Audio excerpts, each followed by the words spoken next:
কেউ যদি প্রশ্ন করে ডোনাল্ড ট্রাম্পের কোন জিনিসটা প্রেডিক্ট করা যায়, আমার জবাব হবে এরকম, তার আনপ্রেডিক্টেবিলিটিটাই প্রেডিক্ট করা যায়। মানে তিনি কতটা আনপ্রেডিক্টেবল সেটাই আসলে আমরা কখনো খুঁজে পাবো না। ওয়েস্টে কেউ ফান্ড করে এমনও বলে যে ট্রাম্পকে প্রেডিক্ট তিনি নিজেও সম্ভবত করতে পারেন না। মানে তিনি একটা কথা কখনো হয়তো বললেন, সেই কথাটা হয়তো মন থেকেই বলেছিলেন, কিন্তু উনি এত ইম্পালসিভ, উনি হঠাৎ হঠাৎ যে কোনো কিছু করে ফেলতে পারেন। আমরা নিশ্চয়ই এর মধ্যে এই খবরটা দেখেছি, আমেরিকা ইরানে হামলা করেছে। আমেরিকা ইরানে হামলা করবে এই সম্ভাবনা বেশ ভালোভাবেই ছিল। আমি গতকাল তার একটা বক্তব্যের সূত্র ধরে বলেছি যে তিনি এই সম্ভাবনাটা রাখছেন। এটা তিনি নেহায়াত যে ইরানকে ভয় দেখাতে চাইছেন তা না, তিনি এই সম্ভাবনাটা রাখছেন। কিন্তু যে কারণে কেউ বা অনেকেই একটু অবাক হয়েছেন সেটা হলো একটা মানুষ এতটা আনপ্রেডিক্টেবল হবেন এটা হয়তো অনেকেই ভাবেননি। আমরা জানি ইসরায়েল ইরানের সংঘর্ষ শুরু হয়ে যাওয়ার পর, আমি কয়েকদিন আগেই বলেছিলাম যে এটা ঠিক যুদ্ধ বলা যাবে না, কারণ দুটো দেশের কেউই পরস্পরের বিরুদ্ধে যুদ্ধ ঘোষণা করেনি। সেই সংঘর্ষের পর একটা পর্যায়ে এসে ডোনাল্ড ট্রাম্প ইরানকে 2 সপ্তাহ সময় দিয়েছিলেন যেন এর মধ্যে ইরান তার দাবি মেনে নেন, নিঃশর্ত আত্মসমর্পণ এবং তার পারমাণবিক কর্মসূচি বন্ধ করা ইত্যাদি। অনেকেই ভেবেছিলেন এই 2 সপ্তাহ তিনি সময় নিচ্ছেন, যে কোনো কারণেই হোক, একটা হতে পারে যে এর মধ্যে ইরানের উপরে চাপ তৈরি করবেন, নেগোশিয়েট করবেন, অথবা হামলার প্রস্তুতি নেবেন। হামলার জন্য কিছু মিলিটারি হার্ডওয়্যারের প্রস্তুতি প্রয়োজন হয়, কিন্তু এই 2 সপ্তাহ সময় তিনি দেবেন এই রকম একটা আলাপ হয়েছিল। কিন্তু না, দেখা গেল তিনি ইরানের 3টা পারমাণবিক স্থাপনা ফোর্দো, নাতাঞ্জ এবং ইস্পাহান 3 জায়গাতেই অ্যাটাক করেছেন। বিশেষ করে ফোর্দোর কথা তিনি আলাদাভাবে বলেছেন তার ট্রুথ সোশ্যাল স্ট্যাটাসে, যেটার মাধ্যমে তিনি এই হামলার কথা বিশ্ববাসীকে জানিয়েছেন।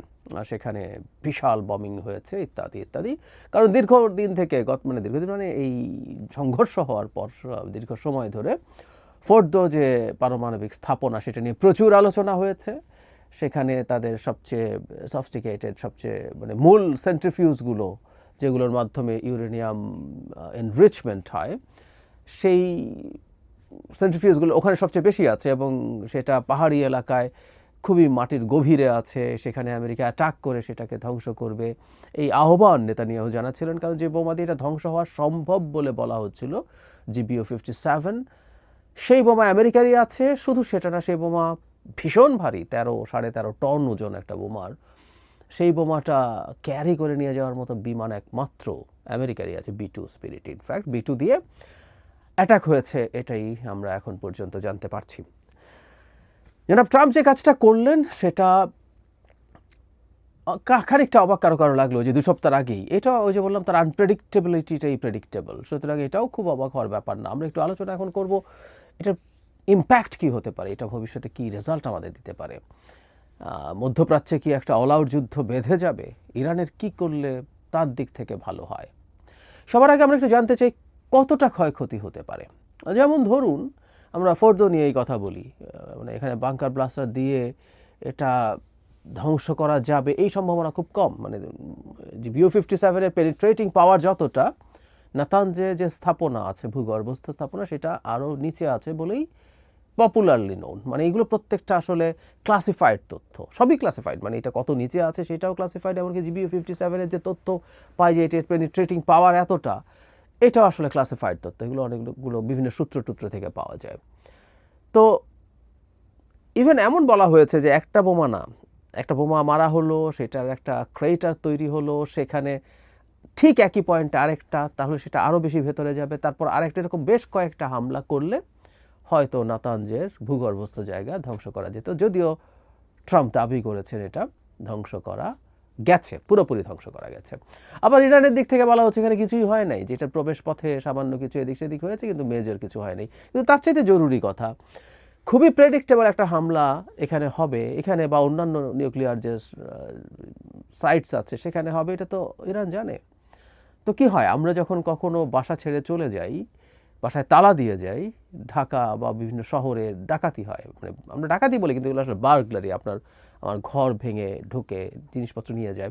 আমরা দামি জিনিসপত্র সামলে নেই, স্বর্ণ থাকলে সেটা নিয়ে যাই, সাথে কারো কাছে দিয়ে যাই, টাকা নিয়ে যাই। সো আমরা একটা রিস্ক খুবই কম থাকলেও সেটা অনুযায়ী আমরা সাধারণ মানুষের ব্যবস্থা নেই।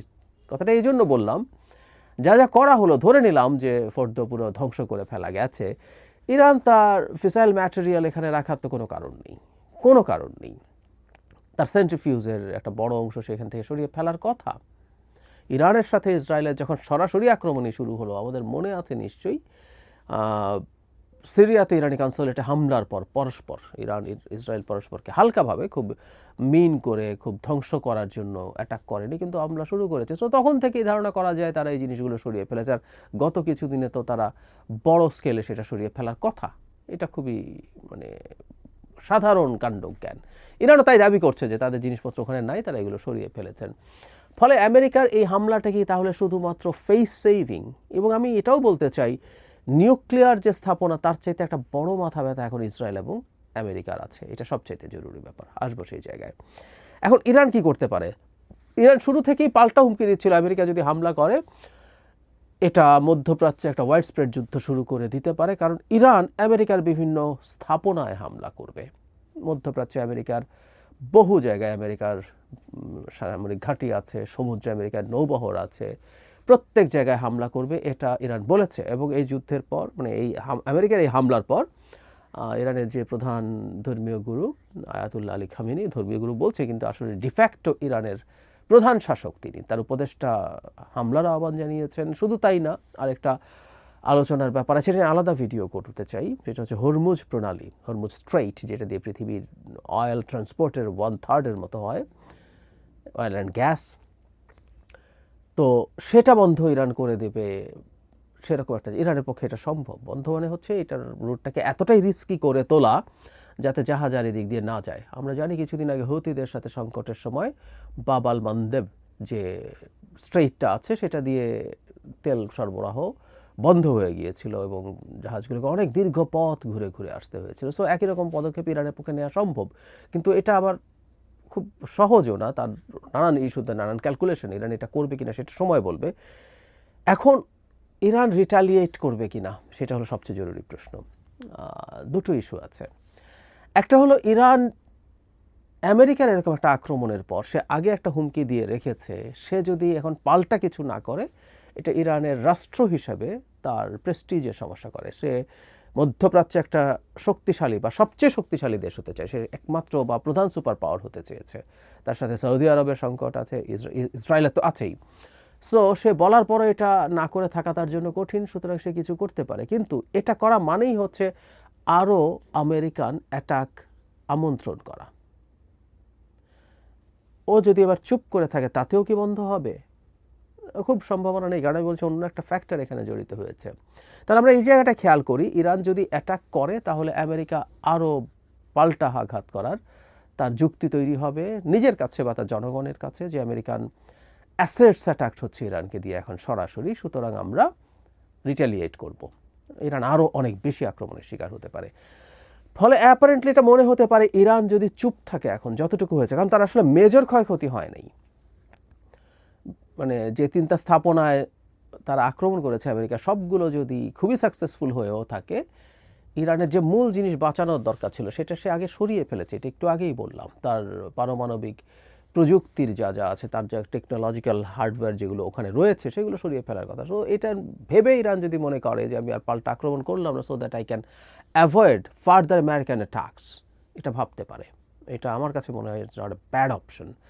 কিন্তু ওই যে বললাম, ইরান এখন যুদ্ধ মোডে চলে গেছে। ইরানের এই যুদ্ধ ভাবটা প্রাথমিকভাবে মনে হচ্ছিল যে তাদের মধ্যে সমাজে কিন্তু মারাত্মক বিভক্তি আছে। আমি একদিকে এটা নিয়ে কথা বলেছিলাম, সেটাকে উস্কে দেয় কিনা নেতানিয়াহু, ইনফ্যাক্ট এটাকে উস্কে দিয়ে ইরানের এই রেজিম পতনের কথা ভাবছিলেন অ্যাটাকের মাধ্যমে। কিন্তু অনেক ক্ষেত্রেই দেখা গেল জনগণের মধ্যে সলিডারিটি বেড়েছে, ইসরায়েলের বিরুদ্ধে জনগণ একাট্টা হয়ে উঠছেন। ফলে ইরান মনে হয় না এই মুহূর্তে খুব সরে আসবে এটা থেকে, এবং সে তার ক্যাপেবিলিটি দেখাতে পেরেছে। ফলে খুব টাফ না হলেও, আমি আবারও বলছি, খুব টাফ না হলেও মোটা দাগে কিছু অ্যাটাক সে করতে পারে বলে আমি মনে করি। আমাদের মনে থাকার কথা, ইরাকে যখন কাসেম সুলাইমানিকে ড্রোন থেকে মিসাইল দিয়ে হত্যা করেছিল আমেরিকা, তখনও ট্রাম্প প্রেসিডেন্ট ছিলেন, তখন ইরান কিন্তু আমেরিকান কিছু বেইজে এক ধরনের প্রতীকী হামলা করেছিল, ঠিক মেইন স্থাপনাগুলোতে না, কিন্তু বেইজ এরিয়াতে সে কিছু মিসাইল লঞ্চ করেছিল এবং সেই মিসাইলগুলো ওখানে হিটও করেছিল অল্প কিছু। সুতরাং তার ওই ক্যাপেবিলিটি আছে এবং এই ধরনের কোনো প্রতীকী ধরনের হামলাও ইরান করতে পারে। সেই ক্ষেত্রে হয়তো সে ভাবতে পারে যে আমেরিকা আবার মেজর কোনো অ্যাটাক নিয়ে তার সামনে আসছে না। কিন্তু আমি গতকালই একটা ভিডিওতে বলেছিলাম, আপনাদের মনে থাকার কথা, আমেরিকাতে ওয়ার লবি আছে যারা সমরাস্ত্র বানায়, এটাকে ঘিরে যাদের ব্যবসা, শুধু সমরাস্ত্র না, যুদ্ধকে ঘিরে আরও নানান রকম ব্যবসা আছে, এইগুলোতে যারা আছে তারা একটা মধ্যপ্রাচ্যে ওয়াইড স্প্রেড যুদ্ধ বাঁধিয়ে দিতে চায়। যুদ্ধ মানেই মারাত্মক ব্যবসার ব্যাপার, সেই মানুষগুলোর অনেক ব্যবসা হবে। মধ্যপ্রাচ্যের প্রত্যেকটা দেশ যদি ইনসিকিউর ফিল করতে থাকে, তারা দীর্ঘদিন থেকে ইনসিকিউর ফিল করেছে, ইরানের সাথে আরও অনেকগুলো দেশের সংকট আছে, তারা খুবই হাই অ্যামাউন্টের মিলিটারি হার্ডওয়্যার প্রকিওর করেছে আমেরিকার কাছ থেকে, আরও করবে, সেটা আরও বাড়বে। তো সেই চেষ্টা তাদের দিক থেকে থাকতে পারে। ইরান তাহলে প্রতীকী করুক আর না করুক, আমেরিকা ফার্দার অ্যাটাক করার সম্ভাবনা উড়িয়ে দেওয়া যাবে না কোনোভাবেই। কিন্তু শুরুর দিকে একটা কথা বলেছিলাম যে নিউক্লিয়ার স্থাপনা না, একটা নতুন মাথা ব্যথা তৈরি হয়েছে। সেটা হচ্ছে ইরানের মিসাইল ক্যাপাসিটি। ইরানের ব্যালিস্টিক মিসাইলের যে ক্যাপাসিটি দেখা গেল ইসরায়েল আক্রমণ করার ক্ষেত্রে, শুধু সাধারণ ব্যালিস্টিক না, তার যে হাইপারসনিক মিসাইলস আছে, কিছু আছে, এই সক্ষমতাও ধ্বংস করা আসলে প্রয়োজন মনে করবে ইসরায়েল এবং আমেরিকা। কারণ ইসরায়েলে নিউক্লিয়ার ওয়েপন না, ইসরায়েলে যদি কনভেনশনাল ওয়েপন সমানে এরকম এসে পড়তে থাকে এবং যে কোনো সময় পড়ার ঝুঁকি থাকে, এটা ইসরায়েলের মানুষের যে একটা অসাধারণ নিরাপত্তা বোধ ছিল তাদের সরকারের প্রতি, সেটা কেটে যাবে এবং আস্তে আস্তে নেতানিয়াহুর বিরুদ্ধে জনমত তৈরি হবে। সুতরাং নিউক্লিয়ার যে ম্যাটেরিয়াল সেটা ধ্বংস করা হলো কি হলো না, তার চাইতে এখন নতুন বাস্তবতায় এই যে এখন মিসাইল, যে তাকে তার মিসাইল ক্যাপেবিলিটি বন্ধ করতে হবে। কারণ আমি এটা আলোচনা করেছি, আগে ইসরায়েল চিন্তা করতো যে সে যত মিসাইলই পাঠাক আমি এগুলো নিউট্রালাইজ করবো। তার 3 স্তরের যে ডিফেন্স সিস্টেম আছে, অ্যারো 3, অ্যারো 2, ডেভিড স্লিং এবং আয়রন ডোম সব মিলে। কিন্তু সেই ক্যাপেবিলিটি যখন আস্তে আস্তে তার যেহেতু ক্যাপেবিলিটি কমে গেছে, তার ইরান যে পরিমাণ ড্রোন, ক্রুজ মিসাইল সহ ওভারওয়েলম করছে, তার যে এটাকে নিউট্রালাইজ করার জন্য যে পাল্টা ক্ষেপণাস্ত্র, সেগুলোর সংখ্যা যেহেতু কমছে, তাহলে ইরানের এই লঞ্চিং বন্ধ করতে হবে এবং ইরানের এইখানে যেটা তৈরি হয় ব্যালিস্টিক মিসাইলস যেখানে তৈরি হচ্ছে, সেগুলো ধ্বংস করতে হবে। সেই বিবেচনা যদি করি, আমেরিকার আরও মেজর অ্যাটাক রুল আউট করা যাবে না। আর ডোনাল্ড ট্রাম্প যখন একবার আক্রমণ করে ফেলেছেন, একবারও যদি আক্রমণ না করতেন, ভয় দিয়ে চাপ দিয়ে যদি একটা ডিল করাতে পারতেন, যেটা তিনি প্রায় বলেন, তিনি আসলে এই একটা ব্র্যান্ডিং যেহেতু নিজ সম্পর্কে করেন, আমি যুদ্ধ ছাড়াই ডিল করাতে পারি, সেটা হয়তো তার জন্য ভালো হতো। কিন্তু আমাদের দেশেরও কিছু মানুষ মনে করতেন ডোনাল্ড ট্রাম্প প্রেসিডেন্ট হওয়া উচিত, কারণ তিনি যুদ্ধ করবেন না। এটা হাস্যকর কথা ছিল, এটা নিশ্চয়ই তারা হাড়ে হাড়ে বুঝতে পারছেন। আমরা তখনও এই আলাপ অনেক করেছি। শুধু সেটা না, তিনি বেনিয়ামিন নেতানিয়াহুকে এমন বন্ধু বলছেন তার জাতির উদ্দেশ্যে ভাষণে, এরকম সম্পর্ক আগে কখনো কারো সাথে ছিল না। খানিকটা রাশিয়া যখন ইউক্রেন আক্রমণ করে, তখন চায়না শি উইদাউট লিমিটস যে বন্ধুত্বের কথা বলছেন, সেই ধরনের বন্ধুত্বের কথা বলছেন। সুতরাং বটম লাইন হচ্ছে, নেতানিয়াহু সফল হলেন। তিনি চেয়েছেন ট্রাম্পকে যুদ্ধে ডেকে আনার জন্য, টেনে আনার জন্য। সেটার জন্য অনেক কিছুই হতে পারতো, অনেক পথ তিনি করতে পারতেন, কিন্তু সেটা হয়ে গেল।